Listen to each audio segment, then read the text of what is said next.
Shalom Sobat STMJ yang terkasih, berjumpa lagi dalam STMJ. Ayat yang berkesan untuk saya diambil dari Injil Markus bab 9 ayat 12-13. Jawab Yesus, memang Elia akan datang dahulu dan memulihkan segala sesuatu. Hanya bagaimanakah dengan yang ada tertulis mengenai anak manusia, bahwa ia akan banyak menderita dan akan dihinakan? Tetapi aku berkata kepadamu, memang Elia sudah datang dan orang memperlakukan dia menurut kehendak mereka, sesuai yang ada tertulis tentang dia. Bapak, Ibu, dan saudara-saudara sekalian, ayat ini boleh mengingatkan saya kejadian bulan lalu. Ketika pagi-pagi saya mendapatkan WA dari keluarga saya yang mengatakan bahwa papi saya dipukul dan dibawa ke IGD karena pendarahan di kepalanya. Jujur saat itu saya sempat kecewa. Karena hari sebelumnya, di siang hari kami berkumpul tim pujian. Saya sedang bertugas latihan pujian, karena saya hari itu juga esoknya harus tugas WL. Di tengah latihan itu kami membawa dalam pujian penyembahan, dan ketika berdoa, saat itu kami mohon untuk Tuhan boleh menjagai kami, keluarga kami, serta pekerjaan kami semua dari yang segala yang jahat. Tetapi kenapa Tuhan, pagi-pagi saya harus mendapatkan kabar seperti itu? Saya sungguh kecewa. Saya protes, saya sudah berdoa, Tuhan, kenapa masih ada terjadi seperti ini? Kemudian saat itu saya melihat rosario saya mengambil rosario dan saya mohon berdoa melalui perantaraan Bunda Maria agar Tuhan menjagai papa saya sehingga organnya tidak ada yang rusak. Di tengah-tengah saya berdoa rosario itu, saya merasakan hati Bunda Maria.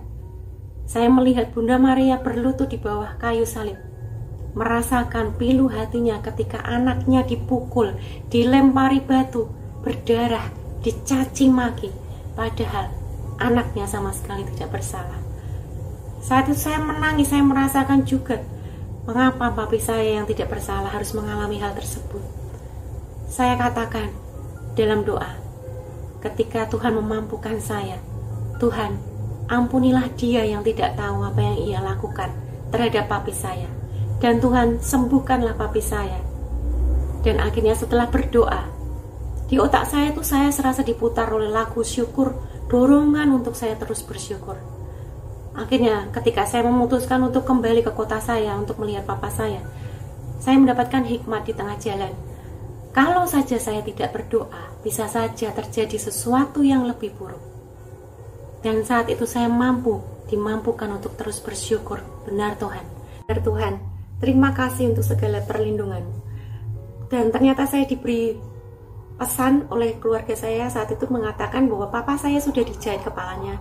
Dan ternyata tidak terkena otaknya, tidak terkena tulangnya. Dan setelah seminggu saya di sana juga tidak ada rasa mual dan muntah. Dan dari saat itu, kejadian itu ternyata Tuhan boleh bekerja. Ketika pelaku memukul papi saya dan papi saya melawan, justru orangnya lari dan akhirnya orang tersebut bisa ditangkap warga. Karena ternyata pelakunya adalah seorang buronan polisi, karena sudah ada korban sebelumnya.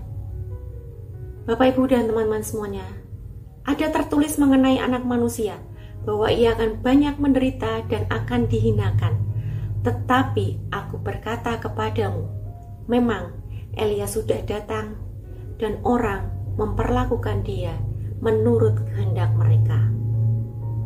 Bapak, Ibu, dan teman-teman yang terkasih, seperti Yesus yang telah mengalami banyak penderitaan, dan saat ini ia ingin memakai keluarga saya dan saya untuk boleh mengalami terkadang hal-hal yang bahkan menimbulkan penderitaan di dalam hidup saya dan keluarga untuk sebuah karya penyelamatannya bagi banyak orang. Terpujilah Allah kini dan sepanjang segala masa. Tuhan Yesus memberkati.